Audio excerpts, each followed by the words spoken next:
تین بڑی اہم چیزیں ہیں۔ ارشد شریف کے قتل کے ان کی شہادت کے حوالے سے بڑی امپورٹنٹ انفارمیشن ہے۔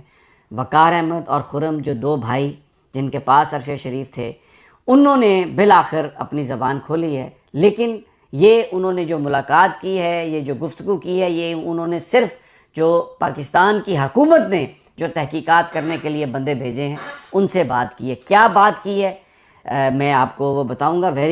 یہ بڑے اس سے سوال جو ہیں وہ اٹھتے ہیں۔ اس کے علاوہ لانگ مارچ کے حوالے سے تازہ ترین آج مریدکے سے شروع ہوا لانگ مارچ اور یہ جائے گا گوجرانوالہ تک۔ کیا اس کے حوالے سے گفتگو ہو رہی ہے، حکومت کس طرح سے اس کو ٹیکل کر رہی ہے، ان کا موقف کیا ہے، اسٹیبلشمنٹ کہاں کھڑی ہے، عمران خان صاحب کہاں کھڑے ہیں، یہ میں اپنے اس ویلاگ میں آپ کو تفصیل سے بتاؤں گا۔ اور اس کے علاوہ سپریم کورٹ کا بھی تذکرہ کریں گے۔ انہوں نے اعظم سواتی پر جو تشدد ہوا اس کی تفصیلات کے لیے جو D G human rights cell ہیں سپریم کورٹ کے، انہوں نے قائد حزب اختلاف تحریک انصاف کے سینیٹر شہزاد وسیم کو طلب کر لیا ہے سوموار کو 10 بجے۔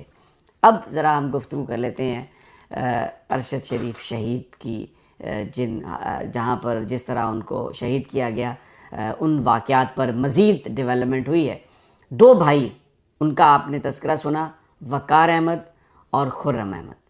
یہ دونوں بھائی جب سے ارشد شریف کی شہادت ہوئی ہے منظر عام سے غائب، اور ان کے ٹیلی فون بند، ان کے جو اہل خانہ ہیں وہ غائب۔ لیکن اب یہ خبریں ہیں کہ انہوں نے ملاقات کی ہے کینیا میں۔ وہ جو پاکستانی تحقیقاتی ایجنسی کے دو بندے جو گئے ہیں جس کو عطر وحید صاحب لیڈ کر رہے ہیں FIA کے، اور دوسرے IB کے آفیسر ہیں۔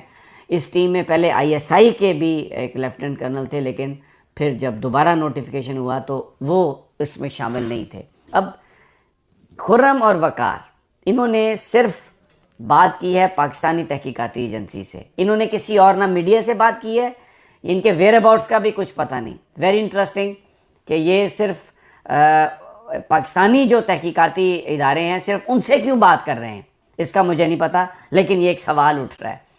ان کے مطابق انہوں نے یہ تسلیم کیا ہے کہ ارشد شریف ان کے مہمان تھے، وقار اور خرم، اور یہ بات بھی تصدیق ہو گئی ہے، کر دی گئی ہے کہ ارشد شریف اس دن وقار احمد کی جو شوٹنگ رینج ہے، ان کی جو لاج ہے، وہاں پر وہ کھانا کھانے کے لیے گئے تھے، اور اس کے خرم اور وقار اور ارشد شریف صاحب نے کھانا کھایا تھا وہاں پر۔ کوئی اور اس میں شریک تھا یا نہیں، اس کے بارے میں ہمیں اطلاع نہیں ہے۔ اس کے بعد کھانا کھانے کے بعد وہ اپنے وہاں سے گھر کے لیے روانہ ہوئے، اور یہ بتایا وقار احمد نے ریپورٹڈلی کہ تقریباً 18 کلومیٹر ان کے جو رینج ہے، ان کا جو لاج ہے، وہ کچا راستہ ہے، اس کے بعد پکا راستہ شروع ہوتا ہے۔ تو جب وہ کھانا کھا کر وہاں سے نکلے ہیں تو اس کے آدھے گھنٹے کے بعد انہوں نے یہ بتایا کہ انہیں یہ اطلاع ملی کہ وہاں پر گاڑی پر فائرنگ ہوئی ہے۔ خرم جو ان کے بھائی ہیں، انہوں نے کہا، اس بات کی تصدیق کی کہ وہ ارشد شریف کے ساتھ تھے، لیکن خرم کو کوئی بھی کسی طرح سے بھی خراش نہیں آئی۔ اب ایک اہم بات انہوں نے یہ کہی کہ وہ ارشد شریف کو نہیں جانتے تھے، کسی ایک کامن فرینڈ نے ان سے یہ کہا کہ ان کی لک آفٹر کرنی ہے، ان کی کیئر کرنی ہے، تو انہوں نے ان کی میزبانی کی۔ یہ تسلیم کیا وقار نے کہ وہاں پر ارشد شریف کی آمد سے پہلے کینیا میں صرف ایک دفعہ انہوں نے ارشد شریف کے ساتھ کھانا کھایا تھا۔ یہ ابھی تک انہوں نے نہیں بتایا، اگر بتایا بھی ہے تو پاکستانی ایجنسیز اس کو اپنے تئیں رکھ رہی ہیں، اور وہ یہ نہیں بتا رہی کہ کس شخصیت نے ارشد شریف سے ان کی ملاقات کروائی تھی۔ یہ بڑا اہم نکتہ ہے، لیکن ابھی تک یہ چیزیں اسٹیبلش ہو چکی ہیں کہ خرم اور وقار میزبان تھے، دونوں آخری وقت میں ارشد شریف کے ساتھ تھے، کھانا تینوں نے اکٹھا کھایا۔ اس کے بعد وقار کے بقول خرم ارشد شریف کے ساتھ تھے، اور جب وہ نکلے ہیں گھر واپسی کے لیے تو تقریباً آدھے گھنٹے کے بعد انہیں فائرنگ کی اطلاع جو ہے وہ موصول ہوئی ہے۔ اب صرف انہوں نے پاکستانی ایجنسیوں سے ہی بات کیوں کی ہے، کہیں میڈیا پر اپنا کوئی بیان کیوں نہیں دیا؟ کیا وہ کینین اتھارٹیز کے پاس ہیں، ان کی پروٹیکشن میں ہیں، اور ان کی ایکسیس حکومت پاکستان کو کینیا نے دی؟ کیا وہ حفاظتی حراست میں ہیں؟ اور کیا ان کے بیانات کو کوئی انفلوئنس کرنے کی کوشش کر رہا ہے؟ یہ بڑے اہم سوالات ہیں. لیکن میں آپ کو وہ جو لکھا کینیا کے اخبار نے کہ کبھی بھی شاید ہمیں سچائی معلوم نہیں ہو سکے گی کہ ارشد شریف کے ساتھ ہوا کیا، کیونکہ یہ سب کچھ بہت کنٹرولڈ ہے. یہ اس حکومت کی تحقیقات پر کسی کو اعتبار نہیں، اور یہ سب کچھ کنٹرولڈ ہے. وہ کسی انڈیپینڈنٹ میڈیا سے بات نہیں کر رہے. تو یہ اب تک کی یہ اطلاعات ہیں. اب تھوڑا سا لانگ مارچ کے حوالے سے میں آپ کو بتا دیتا ہوں کہ کیا چیزیں چل. سب سے پہلے تو میں آپ کو تھوڑا سا ایک یہ حالات بتا دوں کہ اس وقت ہو کیا رہا ہے.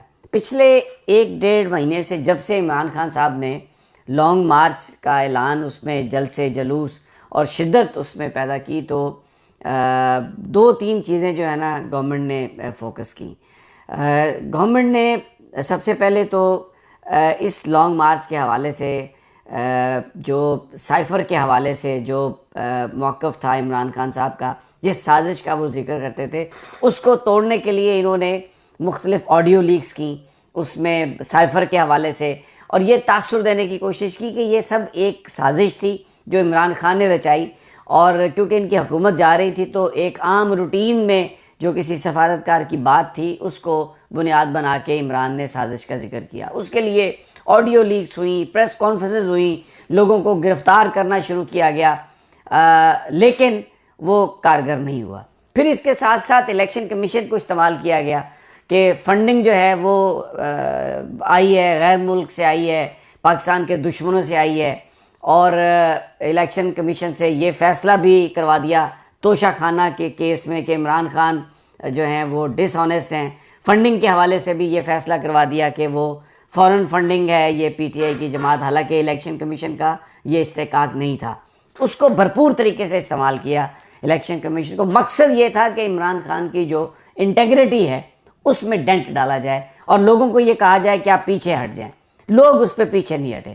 پھر اس کے بعد انہوں نے کوشش کی کہ جو پی ٹی آئی کے اندر لوگ ہیں ان کو استعمال کیا جائے. اس میں فیصل وابڈا سب سے اہم، پھر اس کے بعد خرم لغاری کی پریس کانفرنس. لیکن یہ کوئی بندہ بھی پی ٹی آئی سے توڑنے میں کامیاب نہیں ہو سکے. پھر یہ انہوں نے تاثر دیا کہ چودھری پرویز الہی پیٹھ میں خنجر گھونپیں گے اور وہ ان کے ساتھ نہیں ہے اور وہ بالکل چھوڑ جائیں گے، اور انہوں نے منع کر دیا. وہ بھی جو تاثر ہے وہ بھی نفی میں چلا گیا. لوگوں کو ڈرانے دھمکانے کے لیے ان کو اٹھایا گیا. اعظم سواتی کو اٹھا کے برہنہ کیا گیا، ارشد شریف کو ملک سے باہر شہید کیا گیا، اور پھر اس کا ملبہ جو تھا وہ عمران خان پر اور سلمان اقبال پر ڈالنے کی کوشش کی گئی. یعنی کہ لوگوں کو یہ، اور اس میں شہباز شریف نے مدینہ میں، یعنی آپ یہ دیکھیں کہ میرے آقا نبی پاک صلی اللہ علیہ وسلم جہاں آرام فرما رہے ہیں وہاں جا کر انہوں نے یہ ٹویٹ کروایا اور عمران خان پر الزام لگایا کہ جیسے وہ اس کا انتظار کر رہا تھا اس واقعے کا اور اس میں کسی طرح ملوث ہے. یعنی مدینہ شریف جا کے بھی جھوٹ بولنے سے شہباز شریف باز نہیں آئے.